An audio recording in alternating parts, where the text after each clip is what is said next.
Welcome back to The Grind for a quick guide on the new Carina's Challenge version 2, where you have to take Dr. Octopus into Act 6 up against the Havok boss, and you have to clear the whole lane and the boss with just a 5 and or 6 star Doc Ock on the team.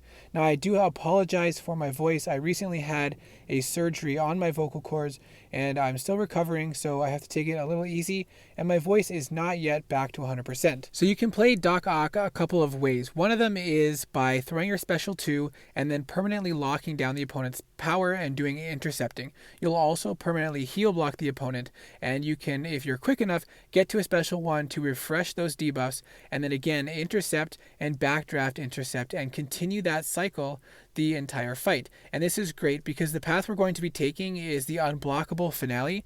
The defenders are not that challenging, and as long as you're able to deal with the unblockable finale, it's a fairly straightforward path. Now, another way you can play them is this way, where you do lots of heavy attacks to get additional burst damage, and that's actually how I played the majority of the fights, a majority of the time, unless I actually needed power control, because you get lots of burst damage after a special 2 when you've got multiple debuffs up, and then if you get them to low power, you can spam in the corner and you are sort of power controlling them to a lesser degree, but getting a lot of extra burst damage. Now I did mess up that special 2 timing there, unfortunately, but thankfully we didn't get countered too bad from it. So the first fight, Vulture and I believe it's She-Hulk, those are fairly straightforward fights because they have no additional nodes. And so we'll show you the start and skip through some of the She-Hulk fight as well. We'll see one path or one fight on the path, and then we'll take a look at the Havok boss. Now at the very start of the fight, how I started was parry heavy to gain about 1.5 bars of power, and then I would try to balance out all of my different breakthroughs, and sometimes you'll have to parry to get that purple one up, and then get yourself over 2 bars of power and throw the special 2. Now right here is where I should have done that, but I messed up and just went with more parry heavies, so I did lose my breakthroughs and had to build them back up. So you want all your breakthroughs active and then throw your special 2, and that's going to put 2 heal blocks and a power lock on the opponent, and that's when you can go in and do your backdraft intercepting and continue just intercepting throughout the fight. Otherwise, you can use heavy attacks to burst it for higher damage like I showed in the other fight, and that is how I ended up going about the rest of this fight as well. So basically after the special 2, you parry heavy and then heavy in the corner, and basically you get back to a special 2 by the time they get a bar of power.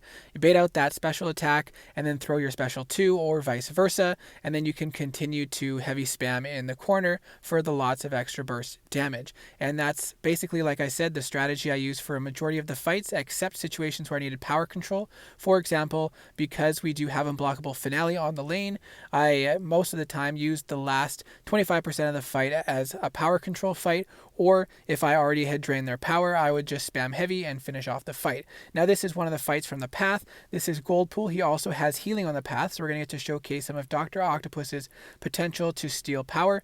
Again, we start off the same way, parry heavy, building up our breakthroughs and building up our power, and then baiting out special attacks, and then we're going to build up to a special 2 while we have all our breakthroughs active, and then we're going to throw off our special 2 and get all 3 debuffs onto Gold Pool. And then you can just play whichever playstyle you prefer, whether it's the intercepting and aggressive playstyle, refreshing it with the special 1s, or if you want to just do a bunch of heavies to get the extra burst damage. Keeping the debuffs up for this fight is helpful because when Gold Pool triggers his regeneration, you will be healing a portion of that instead of Gold Pool, which can be a nice way to top yourself up on regen. The timing for my healing was a little bit off. I did manage to take some health, which you'll see shortly here once I throw the special 2 while he has that regen active. Unfortunately, I was too slow in throwing it, so I missed a large portion of that because I didn't have all my breakthroughs lined up. Now we have them all on again,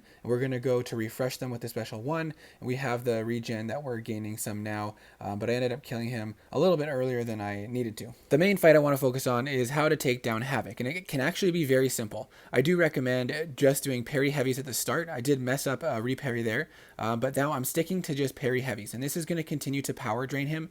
If he's awakened, if Dr. Octopus is awakened, it makes this fight so much easier. And if you keep doing parry heavies and stealing his power, he's never going to build up his plasma charges, and you can prevent him from getting to a special 1. Once you throw off your special 2, then I initially was playing aggressive, trying to keep up that fast-paced, intercepting playstyle, throwing special 1s to refresh it. But this fight is easier and you don't have to rush as much because there's more power gain in this fight, therefore more power for you to steal. And you can see I started off with the more aggressive playstyle, rushing to my special ones, and it was going pretty well. And I unfortunately had to pause the game a little bit coming up here. And after I unpaused it, you'll see it was kind of laggy and I missed an intercept and died. I only had 7% health left, so it was not much left for me to play with. And so once I unpaused, there was a bit of a lag, and then I did mess up the timing. Now, when I went back in, I kind of messed up my parry heavy plan, and I did a lot of extra hits that didn't need to be done. And this gave him more power, pushed him to a special one, and then him throwing off the special one resulted in me wasting time, and he built up plasma charges, and it ended up resulting in me dying. So I really, really recommend sticking to very strict heavy attacks at the start of the fight and just try to parry if he'll let you and throw off heavy attacks either to interrupt his heavies or if you do land a parry. And then here you can see I did manage to throw off a special 2 in this fight, but he already had a bar of power and those plasma charges are building up, and then once he throws the special attack off, we are going to have to waste more time, and it is allowing him to build up more and more charges. And eventually it's going to result in me taking a big burst of damage, and unfortunately it does kill me. Now this next clip is going to show how easy this fight can be. So we're going to stick to our heavy attacks here. He's going to throw a heavy, we're going to throw a heavy back. We're going to try to parry. He doesn't let me, so I just again throw a heavy to interrupt his heavy. Again, he throws another heavy, I interrupt with another heavy. And it's continuing to apply the power lock, doing a little bit of power steal. There I got a parry off, so I was able to throw my heavy attack into him. We're just building up to 2 bars of power, throwing our heavy attacks and keeping him below 1 bar of power. And now we're going to throw off our special 2. And at this point we can play much more relaxed and take our time. You can see I'm not going to be rushing intercepts as much. I'm just going to try to parry, go off, and then throw my special 1. Then I'm going to back off. I'm going to parry or intercept his heavy, whatever it takes. I'm going to do a couple combos. We're going to gain enough power to throw off our special 1. There's going to be a couple situations where we have to do a couple rounds of combos, so we're going to attack in, and then we might have to step back and wait for him to attack one more time. But this is a very easy way to complete this fight. You see we backed off there. We did throw an intercept in, and now we're throwing off a special 1. But there are times where I will just dash in, do a couple hits, dash back, hold block, let him attack into me, and then go in again for another combo and then throw off the special 1.